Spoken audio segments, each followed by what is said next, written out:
Hello guys, bersama saya lagi dalam Alright Nopo Channel. Perkembangan kes hasutan dan penghinaan yang dibuat oleh Muhyiddin Yassin hanya kerana beliau tidak berpuas hati melepas jawatan sebagai Perdana Menteri. Jadi ini sebenarnya berkaitan dengan pelantikan Datuk Seri Anwar Ibrahim sebagai Perdana Menteri, yang mana Muhyiddin mengatakan beliau lah yang layak untuk menjadi Perdana Menteri tetapi tidak dipanggil untuk menghadap ke istana. Itu dia. Sehingga akhirnya mempersoal, membuat hasutan dan juga penghinaan kepada yang di-Pertuan Agong. Jadi ini adalah perkembangan terkini sahabat semua berkaitan dengan pendakwaan terhadap Muhyiddin Yassin. Perkembangan daripada mahkamah. Jadi tanpa membuang masa, saya ingin membacakan kaitan media ini. Tapi sebelum itu jangan lupa juga untuk terus support Alright Nopo Channel dengan cara tekan butang subscribe, like, dan share. Mari kita ikuti berita gempak hari ini. Kes hasutan Muhyiddin mohon pindah ke kes ke Mahkamah Tinggi. Itu antara permohonan yang dibuat oleh barisan peguam bekas Perdana Menteri Muhyiddin Yassin, yang mana mereka mengemukakan permohonan untuk memindahkan perbicaraan kes yang dihadapinya di Mahkamah Seksyen Gua Musang ke Mahkamah Tinggi Kota Baru. Kes itu membabitkan tuduhan menyebut perkataan menghasut semasa kempen pilihan raya kecil Dewan Undangan Negeri baru-baru ini. Peguam Amir Hamzah Arsyad berkata pihaknya telah memfailkan satu permohonan untuk memindahkan prosiding di Mahkamah Seksyen di Mahkamah Tinggi pada 1 November lepas.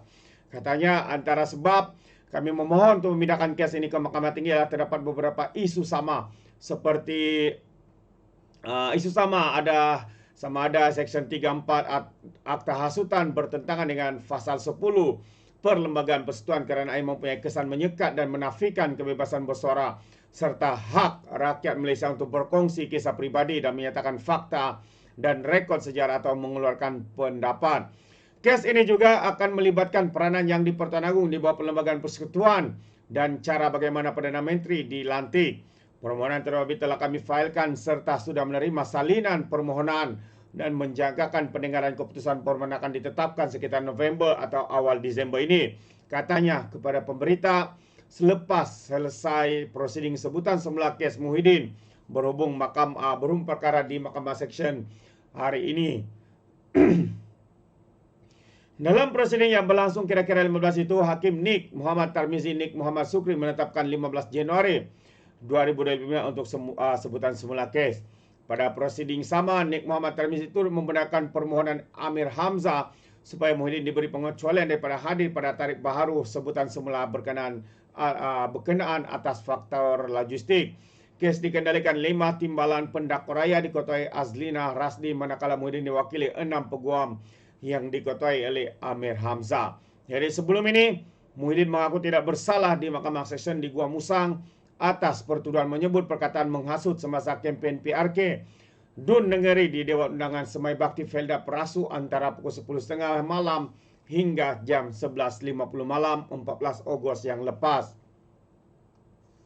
Kenyataan menghasut itu berkenaan dakwaan beliau yang tidak dijemput oleh yang di-Pertuan Agong selepas pilihan raya umum ke-15 itu mengangkat sumpah sebagai Perdana Menteri, walaupun dikatakan mempunyai sokongan 115 ahli parlimen daripada 222 ahli parlimen pada masa itu. Jadi beliau didakwa melakukan kesalahan di bawah Seksyen 4-1B Akta Hasutan 1948 yang boleh dihukum di bawah Subseksyen 4-1 Akta sama, membawa hukuman denda tidak melebihi 5,000 atau penjara tidak lebih 3 tahun ataupun kedua-duanya sekali.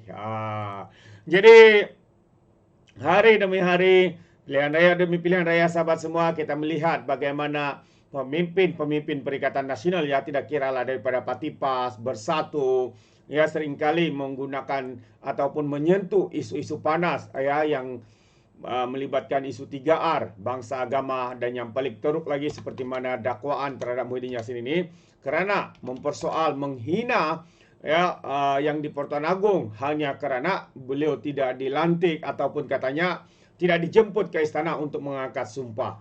Akhirnya hari ini beliau didakwa atas akta hasutan kerana menghina, bersikap biadab, mempertikaikan keputusan yang di-Pertuan Agong. Jadi apa pandangan anda sahabat semua? Anda boleh berikan komen dalam ruangan komen. Alright.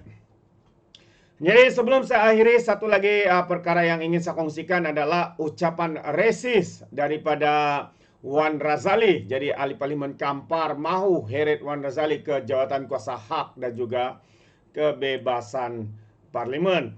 Jadi Chong Zemin daripada sebagai ahli parlimen Kampar mengemukakan usul bagi merujuk Wan Razali Wan Nor, ahli parlimen Kuantan ke jawatan kuasa hak dan kebebasan parlimen kerana didakwa mengadakan kenyataan perkauman dan mengelirukan pada 21 Oktober yang lalu. Chong berkata, dia mengemukakan usul itu kepada pejabat yang di Pertua Dewan Rakyat di bawah peraturan mesyuarat 36C kurungan 10C dan 36 kurungan 12 susulan kenyataan Wan Razali itu berhubung insiden mengibarkan bendera Cina di Teluk Intan baru-baru ini. Chong berkata ucapan Razali itu secara tersurat dan tersirat mengaitkan perbuatan mengibar bendera Cina itu dengan kesetiaan warga negara Malaysia berketurunan Cina dan juga India. Ucapan ahli parlimen Kuantan itu secara tersurat dan tersirat juga cuba ya untuk mengaitkan perbuatan mengibar bendera Cina itu dengan kesetiaan warga negara Malaysia yang berketurunan Cina dan juga India. Ucapan ahli parlimen Kuantan itu secara tersurat dan tersirat juga cuba untuk mempersoalkan kesetiaan rakyat Malaysia berbangsa Cina dan India apabila dia menuduh rakyat Malaysia yang berbangsa Cina dan India selepas mendapat warga negara berhimpun membawa bendera masing-masing di negara yang kita sayangi. Jadi ucapan ahli parlimen Kuantan yang resis telah menaikkan perasaan bersakit-sakit hati atau bermusuh-musuhan di antara satu kaum dengan satu kaum lain dalam Malaysia dan juga mengelirukan Dewan kerana pihak polis Diraja Malaysia telah pun mengesahkan tiada rakyat Malaysia yang mengibarkan bendera negara China di insiden Teluk Intan tambahnya. Jadi berdasarkan ucapan pernyataan rasmi Dewan Rakyat bertarikh 29 Oktober, Wan Razali, ahli parlimen Kuantan itu dipetik sebagai berkata, kita ingatkan kepada mereka yang mendapat kerakyatan bahawa jangan ada di kalangan mereka terlupa kesetiaan perlulah diberikan sepenuhnya kepada negara. Kita tak mahu selepas mendapat warga negara, ada pula yang berhimpun membawa bendera masing-masing di negara yang kita sayangi ini tanpa mengikut saluran undang-undang negara kita. Jadi sebelum ini dilaporkan sekumpulan individu mengibarkan bendera Cina pada perayaan Guanggong di Teluk Intan pada 2 Oktober lalu sehingga menerima kecaman ramai. Dan pengajuh acara itu kemudian memohon maaf dan menjelaskan perbuatan itu dilakukan warga negara Republik berkenaan dan bukannya rakyat Malaysia. Bukan rakyat Malaysia yang mendapat kerakyatan dalam negara kita, ya, tetapi warga asing daripada negara China.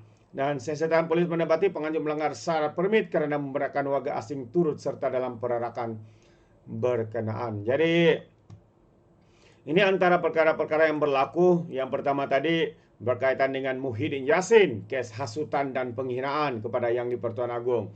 Dan sekali lagi, satu demi satu kebodohan, kebangangan, kedangkalan pemimpin-pemimpin ahli-ahli parlimen Perikatan Nasional yang tidak habis-habis bermain politik di dalam Dewan Rakyat, satu yang amat-amat memalukan.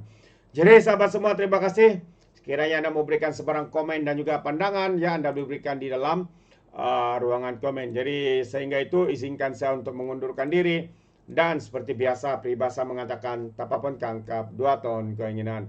Dalam bahasa Melayunya, tepuk dada, tanya selera. Sekian je daripada Alright Nopa Channel. Kita berjumpa lagi. Bye-bye.